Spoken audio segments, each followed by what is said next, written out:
Sudbury News Talk. I want to show you something. Stand by. On the morning shift. Anything Could happen. Sudbury News Talk on the morning shift.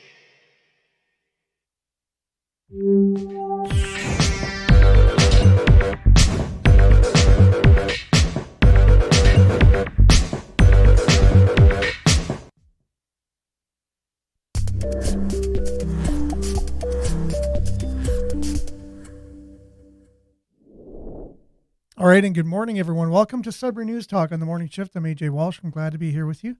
I'm glad that you're here with us. This is Monday, October the 16th, 2023. Lots going on in the world, lots going on locally.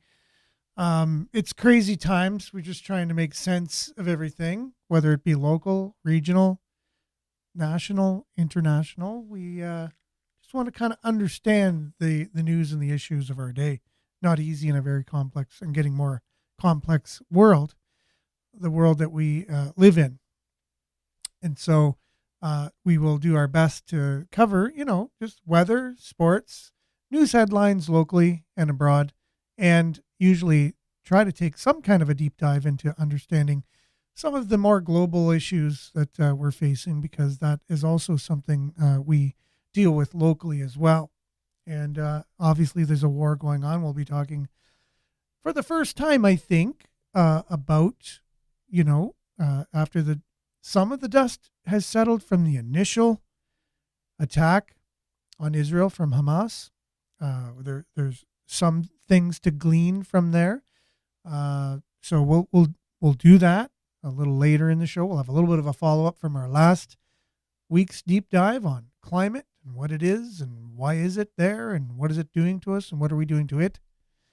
And it'll put things in a perspective. So if you're interested in that, we'll get that out of the way kind of before we even go into our local news headlines today, just as a follow-up from last week. But we'll dive right in with some weather. We have a sports update from the Wolves weekend this last weekend, Friday and Sunday.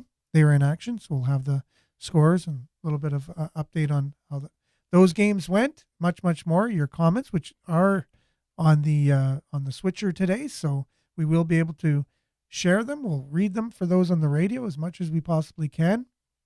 We will get them up on the screen if we're not able to do that for those watching and those watching after the live feed. And so we are live at CKLU 96.7 FM on the radio, cklu.ca streaming. Click on the Radio Player Canada app. You can stream us. You can also download the Radio Player Canada app, and you can listen to us anywhere, anytime on your favorite device. You can also see us live streaming in video at facebook.com/Sudbury News and youtube.com/Sudbury News. Make sure to like, share, subscribe, follow the channel and the page. And mainly, make sure to comment on the show. And this is your conversation. I'm just a facilitator here, and we do have a good conversation. We have many people who have been with us for quite some time, some newcomers, and we have a great conversation each and every weekday morning between 7:30 and 8:30 right here. So let's dive right in with some weather. We'll be back with some sports after that, your comments, get right into the follow-up, some local headlines, and then let's try and make a little bit of sense of what's going on in Israel today. Can we even do that? Well, let's try, and we'll be back right after this.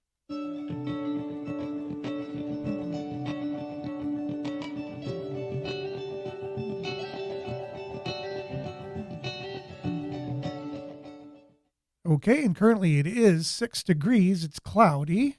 Today we can expect to have the same, cloudy, 30% chance of showers and drizzle this morning, becoming a mix of sun and cloud in the near noon.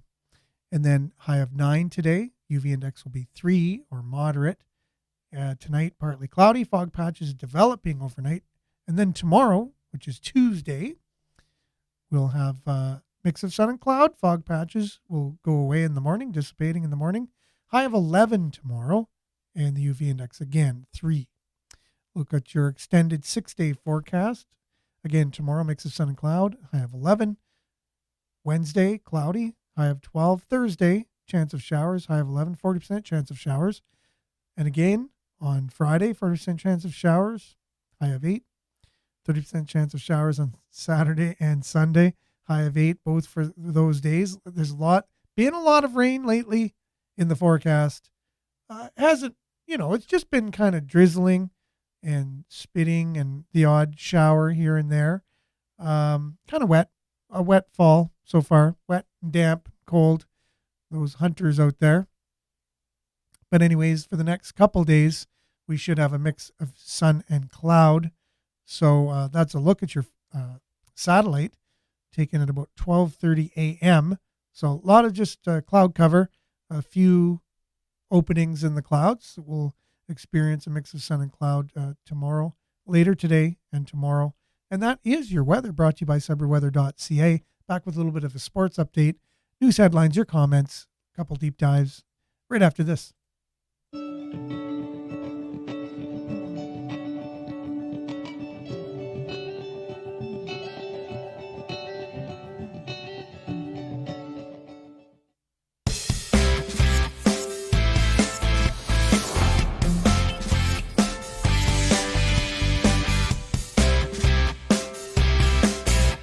All right, and your Sudbury Wolves were in action this weekend at home, Friday and Sunday. This is Sudbury Sports, brought to you by sudburysports.com. The Wolves, great game on Friday. I was there. Great atmosphere. Great game. It was back and forth. Ended up being tied 2-2 against Owen Sound Attack, the only time they're going to be in town this year. And just a well-matched game. Went into overtime. Quentin Musty got an amazing goal right in front of me. It was just a diving goal. It was like a 2-on-1 pass from David Goyette. And got pretty roughed up there because he was going full force to the net. And he dove and scored and went pretty hard into the boards and hit his shoulder there. So hopefully he's not hasn't been injured or affected by that, because the following game against the Ottawa 67s on Sunday, the Wolves looked very lethargic on the ice, I guess. Not sure if that's because Ottawa's team was just that much better or the Wolves just didn't have enough gas in the tank. Not too sure. Krawchuk got the start, second game of the year. He won his first game in Kingston. And unfortunately, the end of the game, they lost 4-0. We had like 1 million power plays, and we weren't able to score on any of them, obviously, because they shut us out. But the goaltending from Ottawa was very spectacular, by the way. So I don't really, it's hard to fault the Wolves. We don't know if it's just because they didn't have much energy or, like I said, Ottawa was just that good. But that's the way it is. They'll be back in action this Wednesday.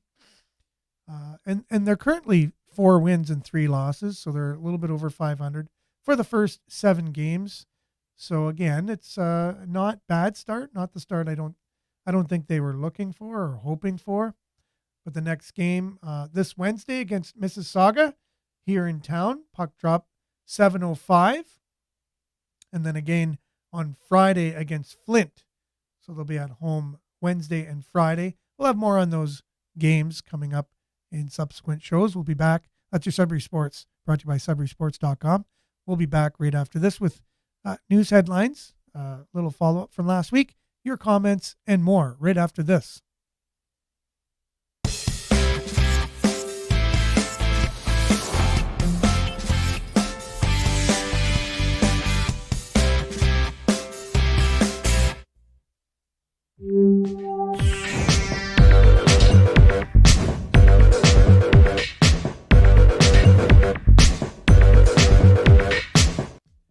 And indeed, we are back here on Sudbury News Talk on CKLU 96.7 FM and on Facebook Live, YouTube Live, and at cklu.ca.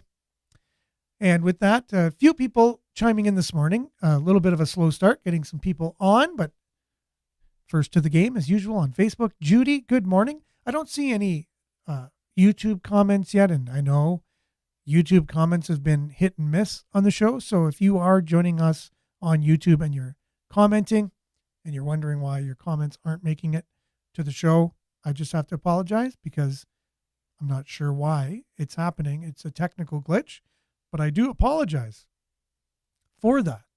Belinda, good morning. We cannot become what we want by remaining what we are. As usual, very thought-provoking and positive statement in the morning. Thank you very much for that, Belinda. Much appreciated. Jerome, good morning, Sudbury, and thanks for sharing the videos with me, Jerome. I think I'm going to be using one of the videos you shared with me as a follow-up from our last week's discussion. So thank you for that, and keep them coming. Your videos and the news articles that you share with me are very valuable. So thanks for that. And anyone else who would like, says, oh, AJ's not really talking about this on the show or whatever, and you want it, you can just message me through Facebook, or you can email me at sudburynews@gmail.com, and we'll do our best. And that's a lot of times I rely on people. There's a gentleman that I look forward to his emails. Don, he emails me quite frequently, and a lot of times I'll use, and I think even today, I'm going to be using some of the content that he emailed me.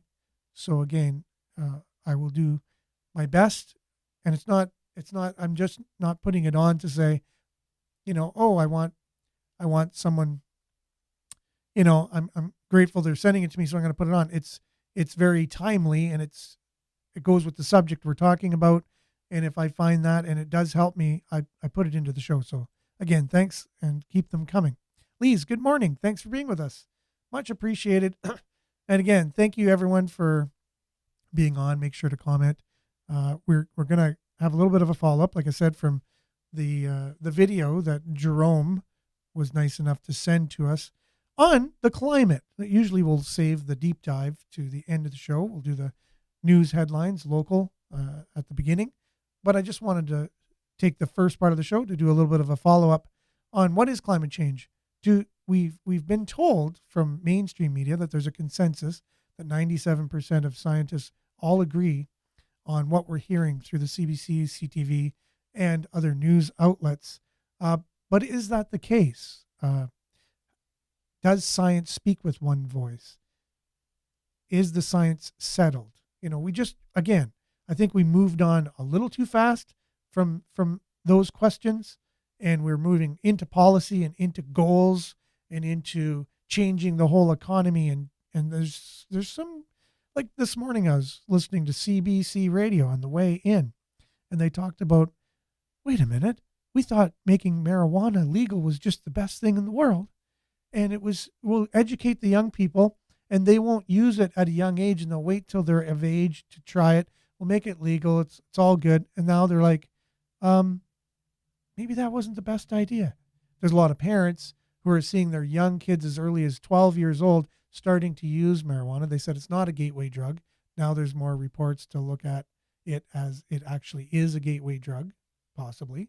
And so they're saying, oh, maybe it wasn't the right idea after all. Because the parents are looking at the statements, from their children's bank accounts, and it's like, stops at the pot stores getting pot, and they're noticing they're using pot instead of dealing with issues like if they're being bullied at school or they don't know how to deal with anxiety or anything in life, they'll just use pot. And it's at the beginning, it helps them, but then it's not a good long-term solution because they don't learn how to deal with bullies or learn how to deal with maybe anxiety or things that they're struggling with. They just turn to pot. They turn to something other than learning how to cope with it in a positive way. They're turning to a substance. Anyways, and so now people are going, oh, look, I could have told you that right at the beginning. If that was going to happen, you're going to legalize it. That's what's going to happen because I have life experience and it tells me this. So, but no, there was no problem with that at the beginning. And now they're starting to see that. And it's just, again, I could have fast forwarded, to this time in the future. And I would have known that's what we would be saying.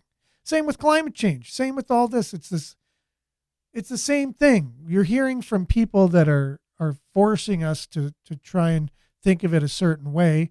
And in the future, we're going to look back and go, what the heck were we thinking? Why did that happen? I think a lot of people just getting rich off of it is one big reason.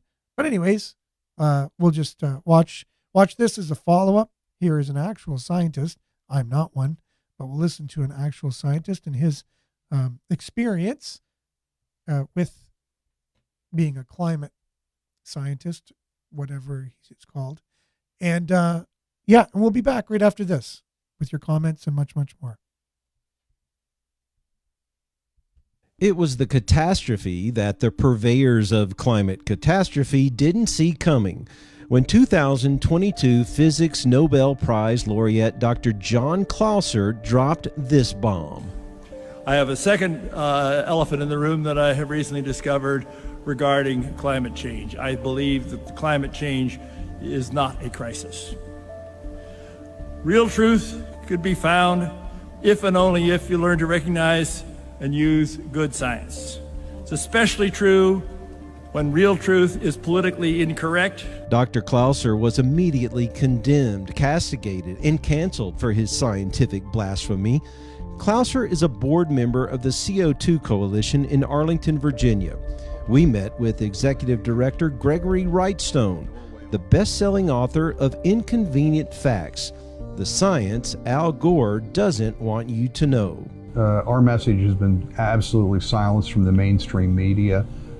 They're not allowed to have anyone like me on there because they say the science is settled. There's a consensus on climate change, and in fact there isn't. The supposed 97% consensus is one that's contrived. The main paper that pushes this notion of 97% consensus would include me as part of that 97% because I believe that CO2, carbon dioxide, is a greenhouse gas. And I also, because of that, we know that CO2 has a warming effect on the atmosphere. We just believe that it's very, very modest and overwhelmed by the same natural forces that have been driving temperatures since the dawn of time. If we look back over the last 5,000 years to the first great civilizations, we see 3 other great warming periods that were warmer than today. All of these occurred during periods of very low carbon dioxide. Wrightstone says we need not fear a warming trend, and that real statistics are completely contradictory of the climate catastrophe alarmism narrative. Climate disasters have dropped by 10%. And that's not me saying it, that's the UN that's responsible for that. We see that climate or natural disaster related deaths have declined more than 90% since 1900. They don't tell you this. They won't tell you that global fires are declining, the deserts are shrinking, that we're not experiencing deforestation. The earth is actually experiencing reforestation.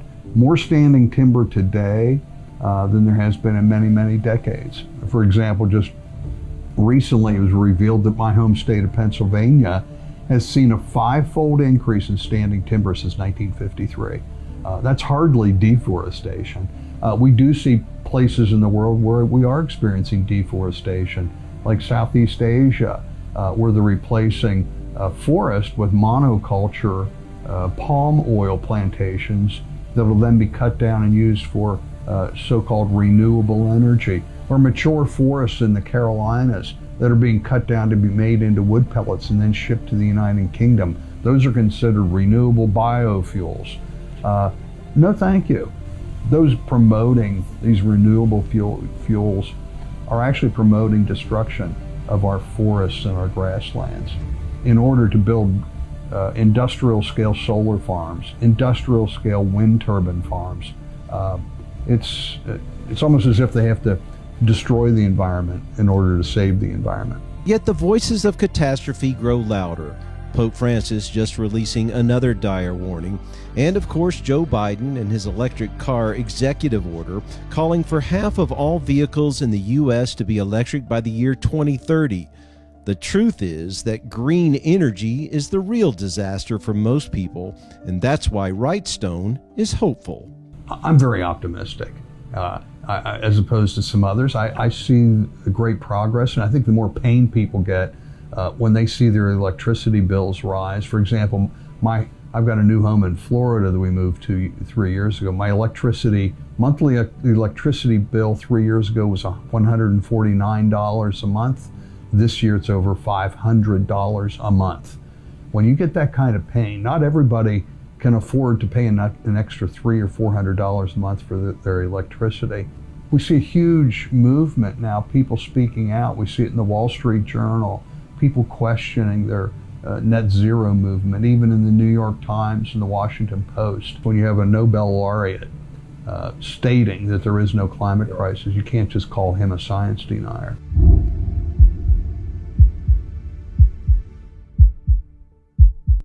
So again, Jerome, I'd like to thank you for sending that, and it was very timely as a kind of follow-up summary, if you will, from all the things we discussed last week. This particular gentleman was able to sum everything up and shed light, the same light that we were talking about last week, about, just the questions that we have about the climate.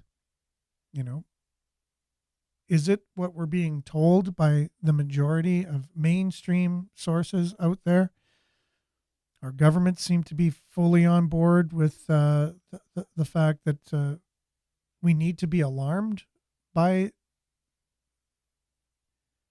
certain scientists that are saying that we need to be alarmed.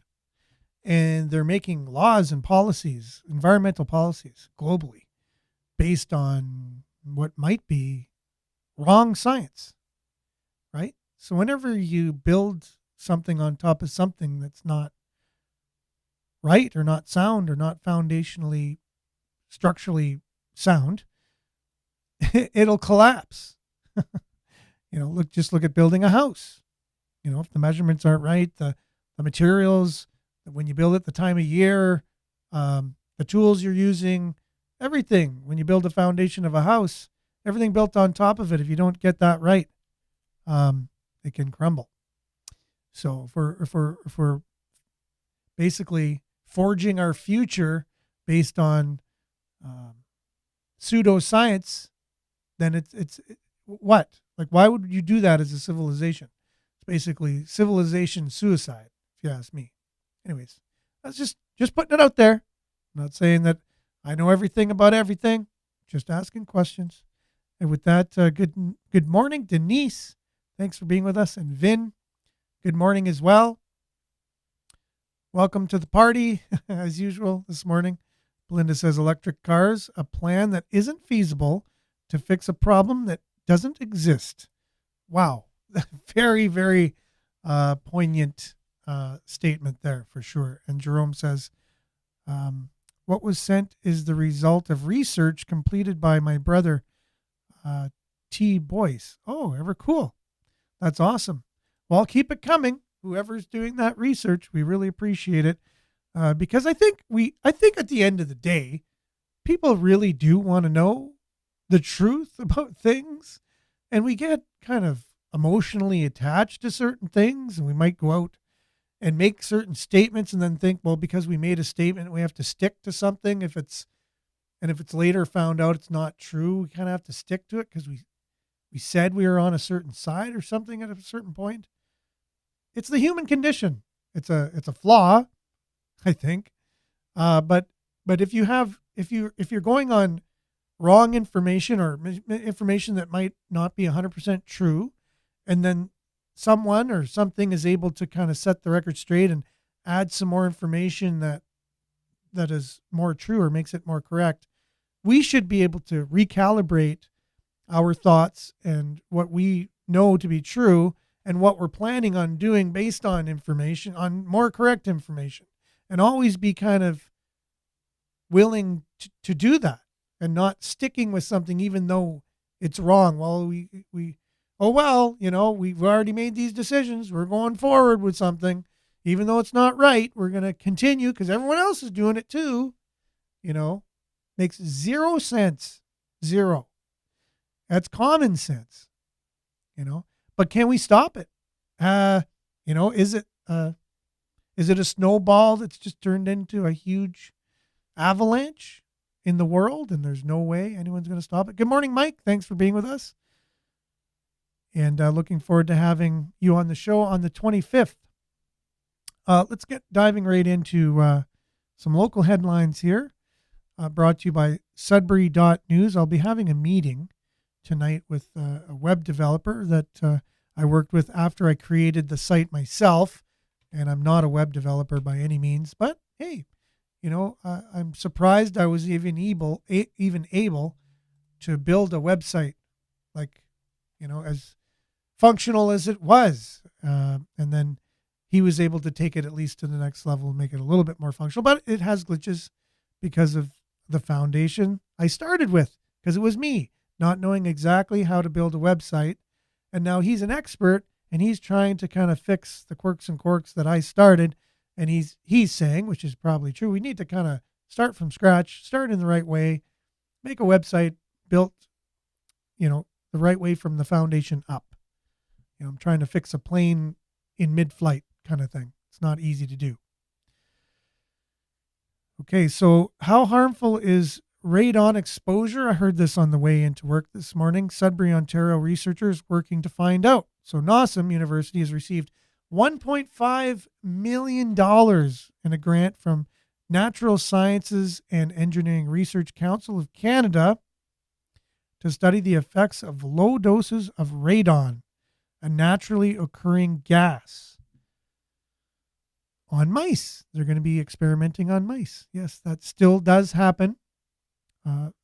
Scientists use mice to experiment on. And Marianne is joining us this morning. Good morning. Thanks for being with us from Barrie. As we do have people joining us from all over, whether it's in the region or the world. Welcome, and hopefully the show has something informative that you can take away from it. If anything, it's entertaining, watching me squint and try and read off the screen. I don't know. So let's see. So Vin says, recalibration of thoughts is a definite must directly after high school, if not during. Much history is taken out of context or bias, persuasion of one's interpretation. 100%. Well said as well. See, we have so many very smart people watching the show, contributing, and I really appreciate you and your insights. Very, very intelligent, thought-provoking, and you can tell that you think deeply about things and have a really good understanding of the world around you. So thank you very much for that. This is something I don't know if it's going to come to Sudbury or not, but they've been grappling with Airbnbs in the Sault Ste. Marie, and they want everyone to get licensed. They're really cracking down on this and want to regulate it a lot more than what it is. And in that, you have certain Airbnb people who own the Airbnb saying it's almost impossible to get insurance once they go to their insurance companies and say, now we're going to go the way that the Sault wants us to go, to be licensed and all of their criteria. Then they go to get insurance and they can't because they set the criteria, I guess, so high of what they need to be. It's almost like they have to get hotel type insurance. It's almost as if the hotel industry is lobbying the local government there to make these regulations so that way Airbnbs can't afford. We talk about this all the time about crony capitalism, right? And how it works. This might be an example. Let's just say, and I don't know if the hotel industry is lobbying the local politicians there or not, but this is what kind of happens. So hotels are noticing, hey, we're missing out on some of the revenue that we could get because of these darn Airbnbs. So they go to they lobby the local politicians. They say, hey, if you increase, because it used to cost, I think, $50 a year for their license. Now they raised it to $500 a year to have a license to have an Airbnb, and make it harder for them to get insurance, right? So you kind of see how government is complicit in crony capitalism, which is often looked at by people who love socialism and communism to say, look how bad capitalism is. You know, it doesn't work. Well, it doesn't work when there's crony capitalism and government is implicit in making the free market one-sided, where only certain people get away with things. It's usually the people with lots of money, the big corporations, right? So, because they lobby politicians to make regulations. Again, I'm not accusing Sault Ste. Marie politicians of doing this for the hotel industry. I'm just saying it's kind of like if that was the case, it would explain crony capitalism to a T. All right. Anyways, to stop competition from coming in and only certain people are allowed to play the game of Monopoly, if you will. Miles says they should study long-term residents of Elliott Lake, who many have meters in their basements to measure radon gas. There you go. That might be a good way to do that for sure. Who B&B would B&B have any pay Sudbury's housing tax for commercial business? I'm not sure. Yeah, because we're talking about if that comes to Sudbury, right? Airbnbs. Would they have to pay a housing tax for commercial business? I'm not sure. Government needs to cut. Oh, government needs their cut. Yeah, that's for sure. Always do. Anyways, that's that. It's going on in the Soo. I don't know how much it's going to affect Sudbury, or they're going to look at that and say, maybe we could try that in Sudbury, or we're going to look at how it plays out and then maybe learn from how they do things in the Soo and do something similar. All I know is in Sudbury, we need housing, period. Right? And make it easier to build housing. That would be the goal for sure. And not make it harder to do business or to create housing. Sudbury Police looking for a missing girl. That's from the Sudbury Star.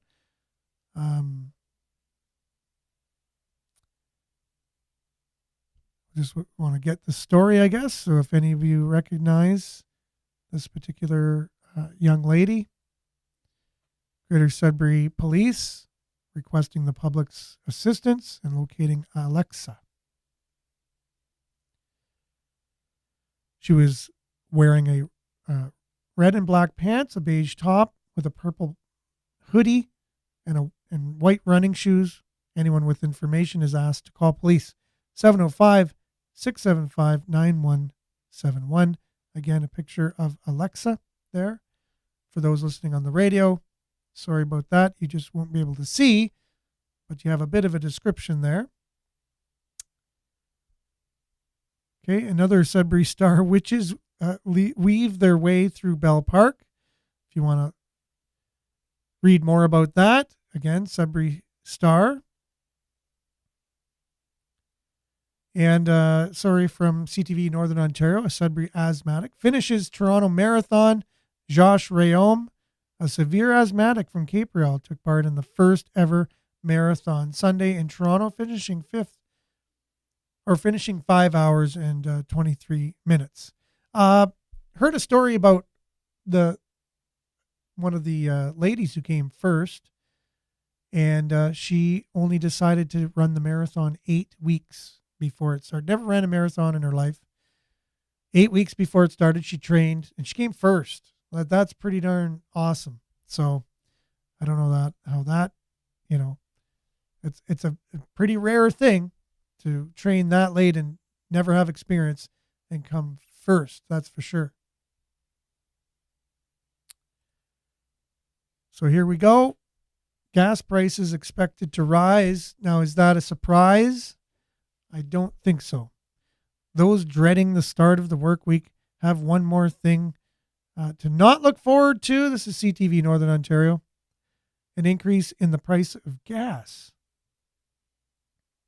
So that's no surprise. I think we're heading to the $2 mark, I think is what they're planning on doing, getting to $2 a liter and then keeping it there.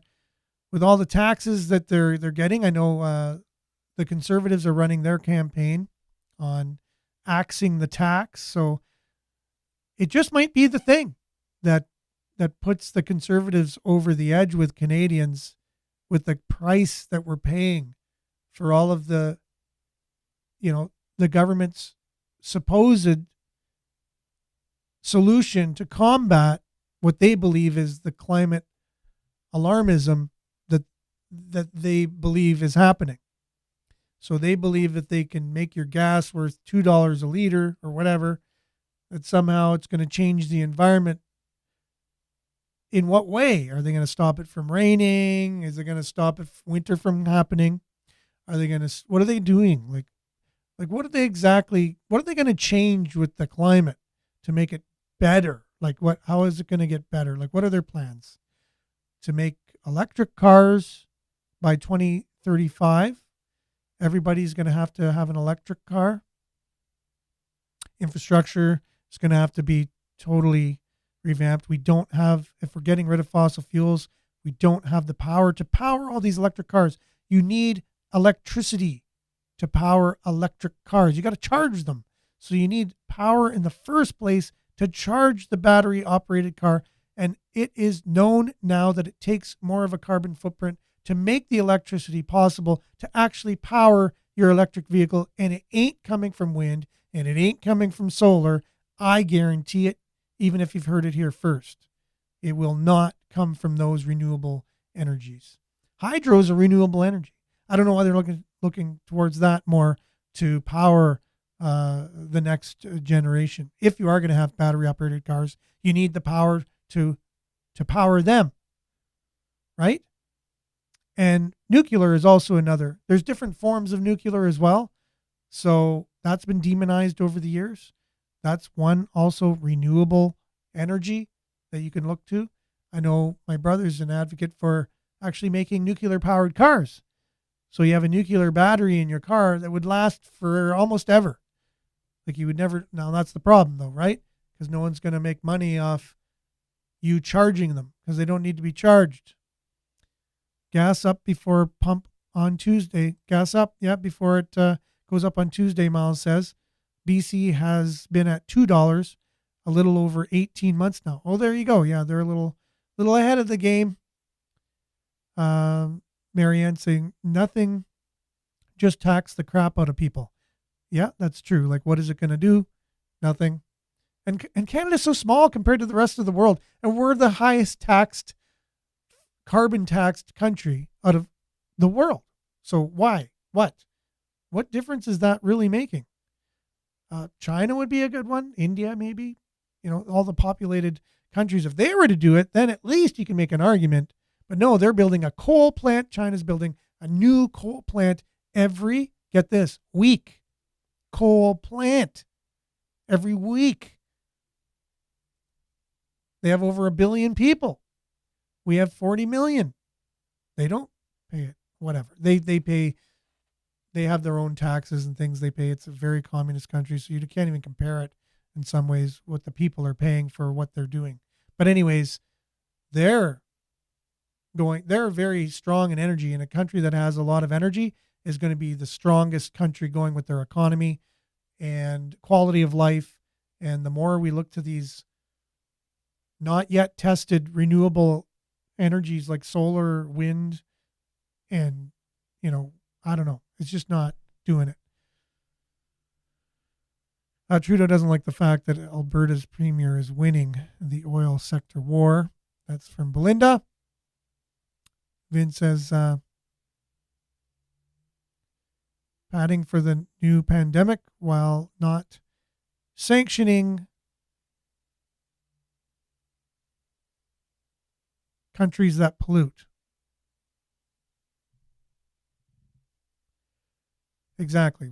We're punishing ourselves, and we don't really pollute all that much compared to other countries.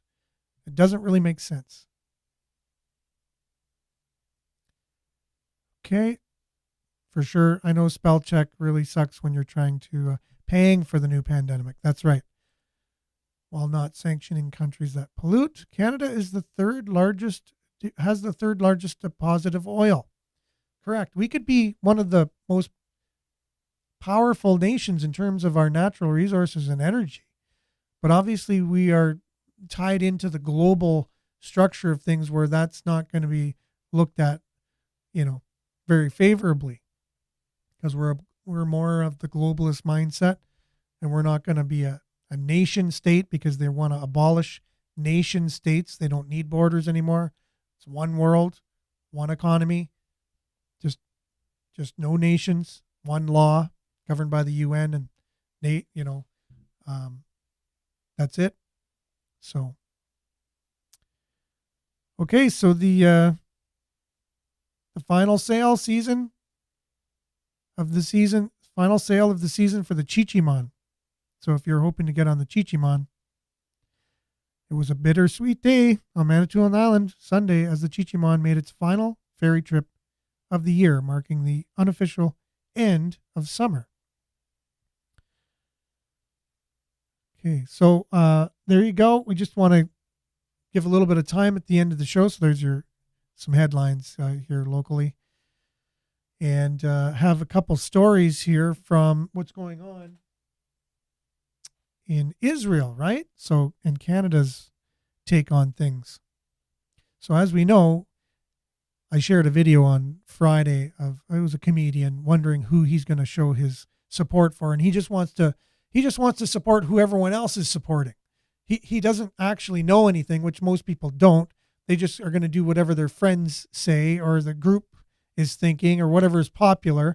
They're going to post a flag of whatever the crowd is doing, and he doesn't know what to do. He's very perplexed, and he's asking people, who should I go for, Palestine or Israel?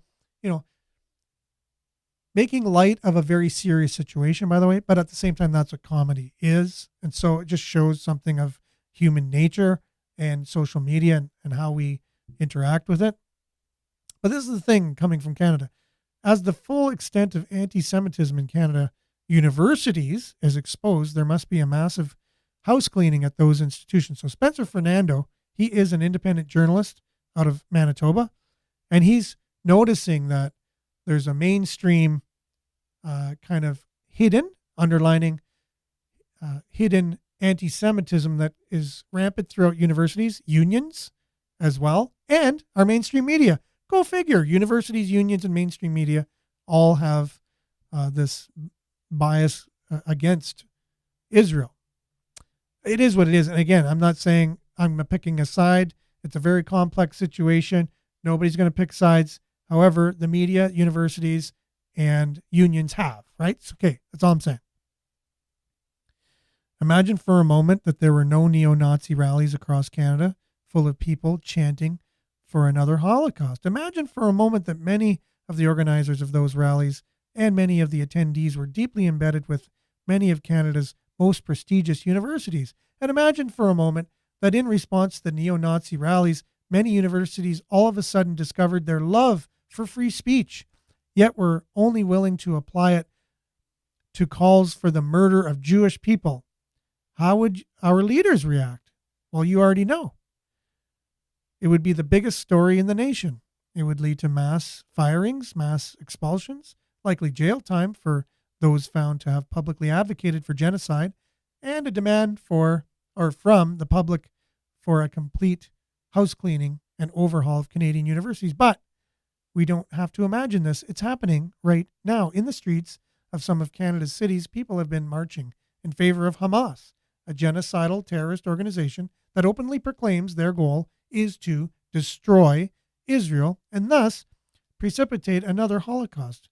Many of those attending the pro-Hamas rallies are from officially sanctioned university student groups, and some Hamas apologists are from our university professors. Here are some of the most egregious examples, and note, this is just a small sampling. Many have been compiled by Anthony Koch, who has been doing extremely important work at exposing the true depths of anti-Semitism in this country. For his efforts and for his willingness to call out Hamas supporters as the terrorist apologists they are, CBC cut ties with him. Another example of truly despicable moral bankruptcy of CBC, says our legal genius of the day, Professor Mohammed Fadel, here encourages people to provide unconditional solidarity with Gazans. This in parentheses, this was while the massacres, rapes, and abductions of women and children were still going on. He then makes sure to tell everyone that these acts are, in his opinion, not terrorism, and that Palestinians have the right to engage in such behavior. So this is Anthony Koch calling out prominent people in society and saying, wow, this is how you really feel. Time to introduce you to another eminent legal scholar, quote unquote, and law professor. Okay, at this time, U of T Law. While Israeli citizens were being massacred, abducted, and raped, Mohammed Fadel was retweeting suggestions that these crimes should not only be celebrated, but that it was nothing to apologize for or feel guilty about. Okay, so there are executives of the York University's Graduate Student Association, and they have an open letter.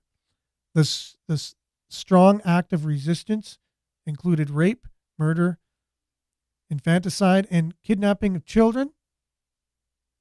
They wrote a letter that they're in solidarity with basically Hamas, and says recently, in a strong act of resistance, the Palestinian people tore down and crossed the illegitimate border fence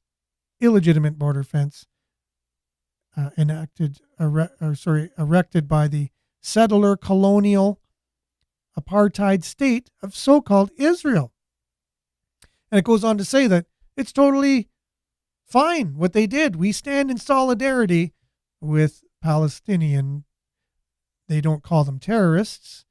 They just say they're the resistance, right? So maybe a little history lesson from the leader of Israel on what their history is, so people know, right? We're not just posting things to our social media and saying, because this is incredibly complex, this whole situation. The Middle East always has. I remember as a kid seeing Middle East in the news all the time saying, why can't they just get along over there? Why is it always such turmoil and war and whatever, right? So a little bit of a history. Jordan Peterson interviewing the Prime Minister of Israel, Benjamin Netanyahu giving a bit of a history lesson here. Pay attention. I know that there's tremendous constant noise about issues as fundamental as Israel's right to exist even. And you start by talking about, in your book, you embark on explaining that, at least in some part, by talking about Herzl and his terror that that the rise of anti-Semitism in Europe was going to cause a catastrophe, which was obviously a justified terror. Would you be kind enough to walk me and my viewers and listeners through your rationale for the moral justification for Israel, the political justification as well? And I'm going to do what I can to my limited ability, let's say, to push back. I've heard the arguments of often young people who are more prone to give credence and sympathy, say, to the Palestinian viewpoint. And I'd like to rectify my ignorance and maybe help my viewers and listeners do the same thing. So would it be useful to start with Herzl? Well, I'd start, Herzl was what I call our modern Moses, but I'd actually start with the original Moses. The Jewish people have lived in the land of Israel, what is now the state of Israel, have lived here and have been attached to this place for about 3,500 years. 3.5 millennia. Now, for the first 2 millennia, roughly, of that time, we were living in what is described in a text commonly known as the Bible. So the Bible describes how the Jewish people lived on this land, were attached to this land, fought off conquerors, sometimes were conquered, but stayed on their land. And that continued for a very long time until roughly the 7th century, actually, after the birth of Christ. Okay, for roughly for 2,000 years.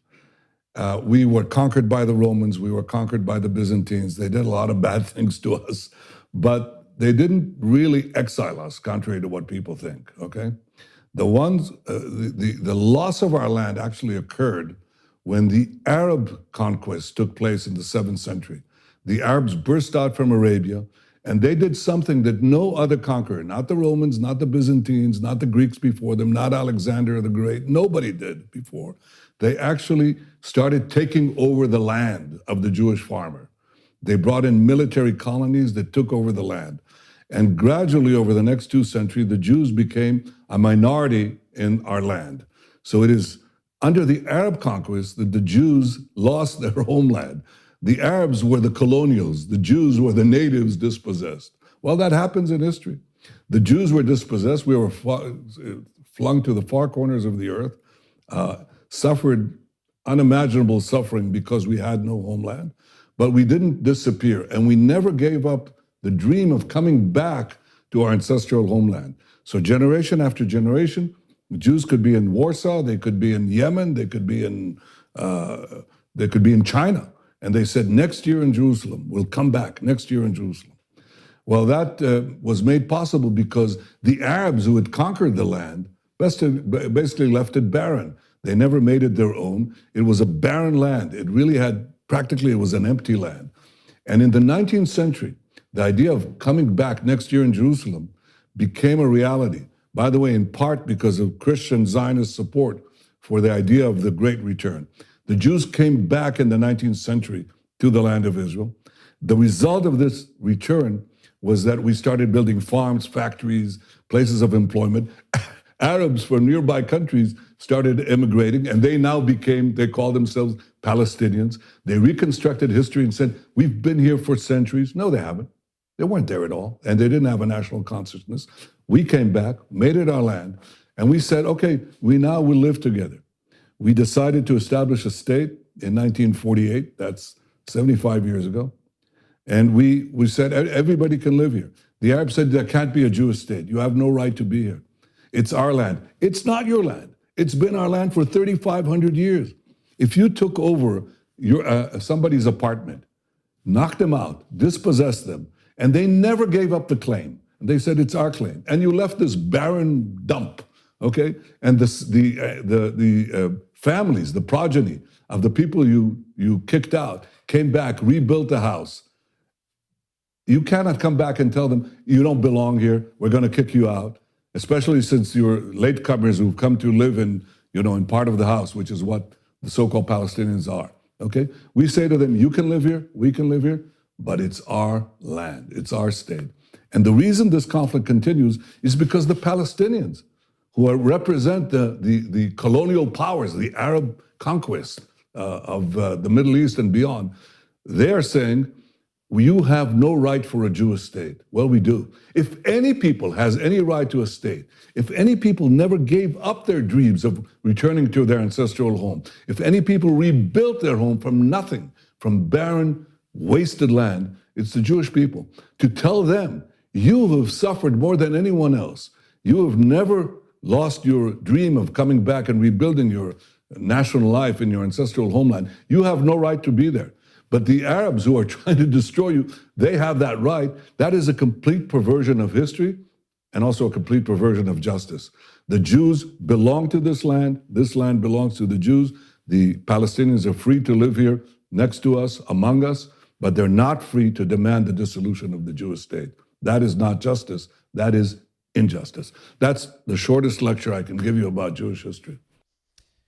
Yes, and with that, we're going to have to end today, but that is true. Did you know that Hamas says they don't want Israel to have their own homeland? They want to wipe them out. They just, again, if you look at online, do your research at what Hamas believes about Jews, do your own research. It's not like they're friendly people who are being oppressed. There is hatred towards in both of these sides, and nobody is innocent of that hatred. And I think, It's very complex of what just happened with the terrorist attack on Israel. There's a lot of blood on a lot of people's hands there. On both sides, and now I think what's happening in results of that is probably going to be more force than was necessary or is necessary. So again, I'm not condoning anybody's actions. Contention is never good. You should always look for peace, regardless of anything. And there's always a peaceful solution to work towards. And this is not going to be good. I had already said, I think this is going to be the precursor to a worldwide conflict, one which we've never seen before. And it's because cooler heads won't prevail here. And a little bit of a history, though. So for those wondering whose land it was and what you can, there's a lot of history there that you can know, at least your history, and before just making what side you're on. If you're on a side, I'm not even on a side. I'm on the side of peace and coming up with a peaceful resolution, regardless. But just knowing the history of the people is always good if you're going to have an opinion, at least on what's going on, right? So anyways, we do our best. We're not perfect at that here, but we'll do our best. And that's one side. So that's the Israeli side there. And we obviously hear the other side from CBC and our university professors and academics. So you see both sides, right? But that's all we have time for the show today. Thanks for joining us. And Sherry Lynn, thanks for joining us from Alberta as well. We really appreciate that, and how much your gas prices are. They're usually lower than the rest of the country. But anyways, thanks for being with us. Stay tuned now for Earshot Daily on CKLU 96.7 FM. We'll be back, God willing, same time, same place tomorrow at 7:30. So make sure to check us out then, and have a safe and wonderful Monday, and see you tomorrow. Ciao.